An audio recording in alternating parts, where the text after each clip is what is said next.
Assalamualaikum warahmatullahi wabarakatuh. Selamat pagi. Ketemu lagi dengan Pak Dani. Kali ini kalian akan melanjutkan pembelajaran tema 6 subtema 3 ya, lanjutan dari materi yang kemarin tentang kali ini Pak Dani ingin menjelaskan tentang beberapa macam pembangkit listrik ya. Untuk lebih lanjutnya silakan lihat video berikut ini. Yang pertama, kalian bisa melihat di situ ada yang namanya PLTA. Ya, itu adalah pembangkit listrik tenaga air. Nah, kalau di Indonesia atau lokasinya ada di Malang juga ada. Malang itu ada Bendungan Karangkates ya, yang dimana di situ singkatannya dulu PLTA itu adalah pembangkit listrik tenaga air. Jadi di situ mengolah air untuk bisa menghasilkan listrik yang bisa disalurkan ke warga-warga. Atau yang pastinya setiap warga itu pasti membutuhkan listrik. Oke, seperti itu.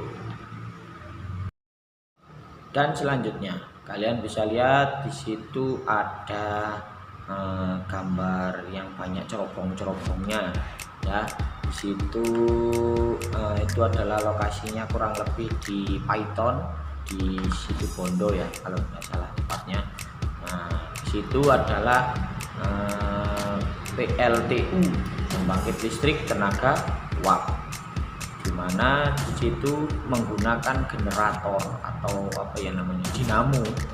Nah, itu menggunakan dinamo itu untuk menghasilkan listrik, dimana diolah menggunakan generator itu, dan uapnya diolah menggunakan generator dan juga nanti bisa disalurkan menjadi sumber listrik ya.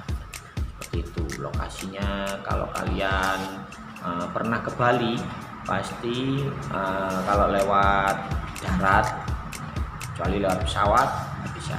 Jadi lewat darat kalian mesti ketemu yang namanya PLTU yang ada di Paiton, pasti kelihatan ya. Itu sedikit singkat yang namanya PLTU. Mari kita lanjutkan. Selanjutnya kalian bisa melihat di situ ada kotak-kotak yang banyak sekali. Nah, di situ itu namanya adalah panel surya. Panel surya itu bertujuan untuk menangkap surya atau sinar matahari itu. Ya, kalian bisa melihat itu berarti adalah PLTS, pembangkit listrik tenaga surya. Dimana pembangkit listrik tenaga surya ini menyerap, alat itu adalah menyerap matahari yang disimpan kemudian diolah agar bisa menjadi listrik yang bisa dialirkan ke berbagai macam arah ya. Nah, menurut yang setahu Pak Dani, di Malang ini belum ada kayaknya ya PLTS ini. Yang Pak Dani tahu di Surabaya ada, tapi alatnya panel surya itu sudah sangat banyak sekali tersebar di mana-mana ya. Di dekat SD Algofar sini juga sudah ada yang menggunakan panel surya, banyak lah, nggak cuma di sini aja ya, menggunakan panel surya, dimana itu untuk menangkap sinar matahari agar listriknya lebih hemat bisa. Ya, kalau kalian juga melihat di jalan-jalan ya, di beberapa jalan di Singkaling sini atau yang lain, itu juga ada yang menggunakan lampu jalan menggunakan panel surya. Jadi lampu jalannya itu sudah nyimpen energi sendiri, nggak ribet-ribet untuk memasukkan listrik ya. Jadi itu sudah nyimpen sendiri dan otomatis nyala sendiri. Mungkin seperti itu keterangan singkat untuk PLTS ya. Mari kita lanjutkan. Kalian di situ melihat kipas angin raksasa itu ya. Di situ itu dimana alat itu dinamakan PLTB ya.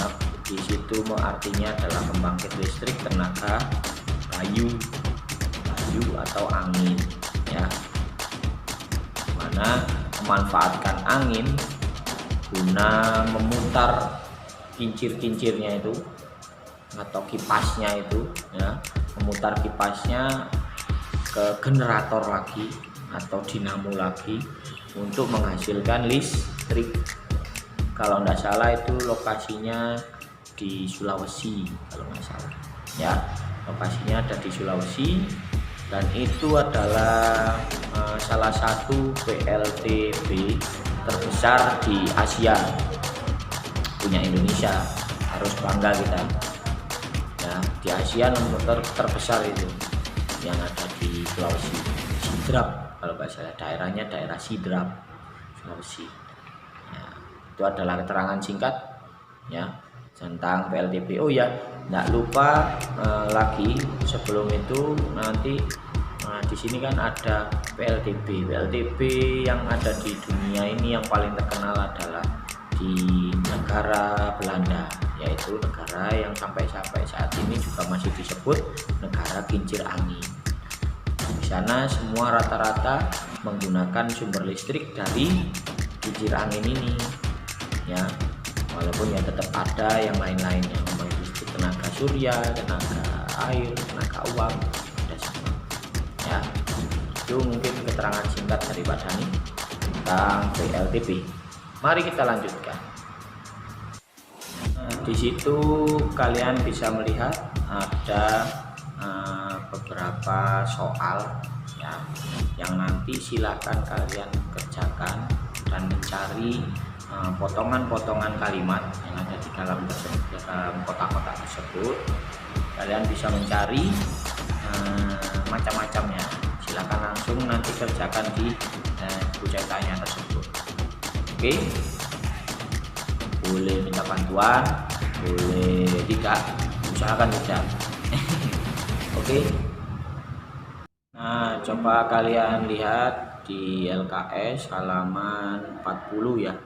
Halaman 40 itu kalian ada materi tentang SBDP ya, seni budaya dan prakarya. Di situ ada macam-macam, yaitu gerakan tari, tenaga, sifat ragam gerak tari, dan bentuk ragam gerak ya. Yang pertama Pak Dhani bacakan sebentar. Menari adalah menggerakkan seluruh anggota badan dengan indah. Gerakan tari meliputi gerakan kaki, tangan, dan juga kepala. Semua anggota tubuh juga harus menyesuaikan dengan irama musik. Itu sedikit penjelasannya. Selanjutnya tenaga. Tenaga dibutuhkan dalam seni tari untuk mendapatkan gerak tari yang dinamis, ritmis, dan harmonis.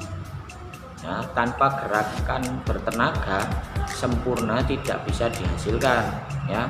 Tidak bisa kalau yang nari juga terlalu lemes, tidak ada tenaganya, juga nggak maksimal gerakannya. Coba selanjutnya sikap ragam gerak tari. Gerak lemah, satu gerak lemah, yaitu gerak yang dilakukan tanpa menggunakan kekuatan.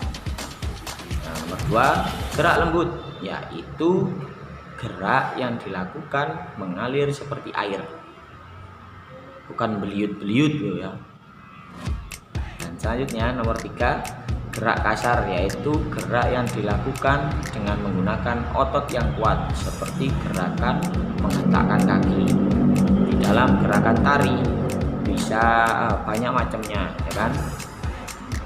Nanti tugas kalian adalah mempraktekkan gerakan tari sebisa mungkin dan sebisanya ya. Cukup tidak usah lama-lama, 10 detik saja, tapi harus ada gerakan yang cukup bagus ya. Berusaha semaksimal mungkin nyuntuh boleh ya, tapi tidak boleh dipraktekkan dengan orang lain, kalian sendiri yang bergerak ya. Coba gerakan tari sebisa kalian, boleh menyontoh ya. Terima kasih untuk pertemuan kita kali ini. Semoga semakin bermanfaat. Tetap jaga kesehatan selalu. Makan yang bergizi. Terima kasih. Assalamualaikum warahmatullahi wabarakatuh.